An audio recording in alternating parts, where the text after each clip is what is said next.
কালকে মূলত আমাদের কর্মসূচি দেওয়া হয়েছিল যে বলা হয়েছিল ইন্টার স্টুডেন্টদের জন্য 10টার পরে বের হতে দেওয়া হয় আর কি, যেন তারা কোনো গণ্ডগোল না করতে পারে।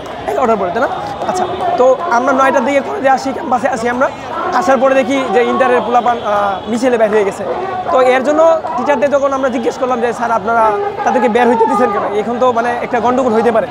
তো তারা এটা নিয়ে ডিবেট করতেছে, যে বলতেছে যে আমরা আসলে ইচ্ছাকৃতভাবে বের করতে দেয় নাই, তারা নিজে নিজে বের হয়ে গেছে, আমরা আটকাইতে পারিনি। তো অনেকে বলতেছে যে আপনারা না দিলে ওরা বের হয়েছে কীভাবে। তো এই এক কথায় দুই কথায়, যেহেতু আগে থেকে অনেক টিচাররা আমাদের এই অধ্যাদেশের বিরুদ্ধে অনেক কথা বলতেছে বা প্রতিদিনই কথা বলতে বিভিন্ন ষড়যন্ত্রে জড়িত, সেই জন্য একজন ভুলবশত বলে ফেলছে যে আপনারা তো দালালি করতেছেন। তো সেই জন্য যে টিচারগণ ছিলেন ওইখানে, তো তারা ওই ভাইকে ধরে ফেলছে আর কি, এটা করছে যে তুই দালাল বললি কেন। আমরা তার জন্য বলছি স্যার এটা ভুল হয়েছে, আমরা আপনাদের দিচ্ছি, ওর শাস্তি আমরাই ব্যবস্থা করতেছি। তো স্যার আমাদের কোনো কথা শুনে নাই, না ওরা কোনো কথাই শুনে নাই, তারা কোনো কথাই শুনে নাই। না শুনে ওই ছেলে কালারে ধরে ফেলছে। আমি ছিলাম মধ্যে, আরেকটা ছেলে ছিল, ও ব্যথা পাইছে পায়ের মধ্যে। আমাদের উপরে ওই ছেলে একদম টেনে হিসে একদম ছিঁড়ে ফেলবে এমন অবস্থা। আমরা বারবার বলতেই স্যার আমরা দিচ্ছি, আপনারা শান্ত হন, এবার মব সৃষ্টি করেন না। তারা আমাদের কথা শুনে নাই।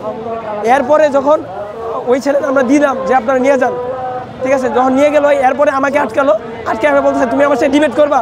আমি বলছি স্যার কিসের ডিবেট, আমি তো বলছি যে ওর ভুল হয়েছে, ওর জন্য আমরা ক্ষমা প্রার্থী, আর সেই জন্য ওর শাস্তির ব্যবস্থা আমরাই করতেছি, আমরাই দিচ্ছি, আপনার হাতে তুই না। তো মব সৃষ্টি করার তো কোনো প্রয়োজন নাই, আপনারা এটা কেন করতেছেন। তারা আসলে এই বিষয়টা শুনে নাই। আমাদের বিরুদ্ধে আরও আমাদের বিভিন্ন আখ্যা দিচ্ছে যে আমরা কেন দালাল বলতেছি। তাই প্রত্যেকটা দিন এই কয়েকটা মাস ধরে তারা জানে যে আমাদের জীবনে কী কী হইতেছে, আমাদের শিক্ষা জীবন ব্যাহত হচ্ছে। তারা এই বিষয়ে বিন্দুপাত কোনো সময় কোনো আলোচনা করে নাই, না করে উল্টা আমাদের উপরে তারা প্লেন দিচ্ছে, দিনের পর দিন ষড়যন্ত্র করে গেছে তারা। এখন আগে হয়তো কি বা বিভিন্ন সময় ক্লাসের মধ্যে বলতো যে তোমরা তো ঢাকা কলেজে পড়ো, ইডেনে পড়ো, তোমার এমনভাবে কথা বলতো যে আমাদের কোনো সম্মানই নাই, আমরা শিক্ষার্থী বলে তারা গণ্য করতো না।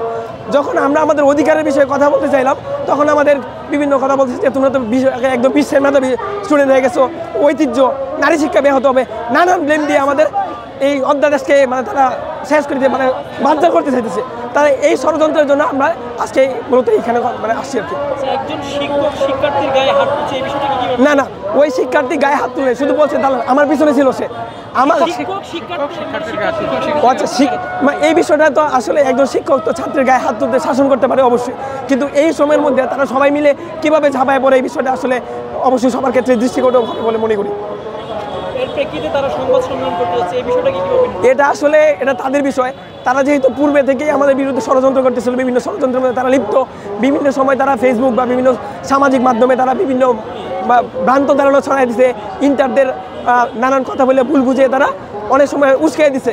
এই উস্কাই দেওয়ার প্রেক্ষিতে তাদের এই সংবাদ সম্মেলন আসলে তেমন কিছু বলার নেই ওই প্রেক্ষিতে আর কি। তারা করতেই পারে, তারা রেগুলারই করতেছে। তারা আমাদের এই যে জীবন, আগে হয়তো কি 5-6 বছর 6 বছর 7 বছর মানুষের অনার্স শেষ হইতো।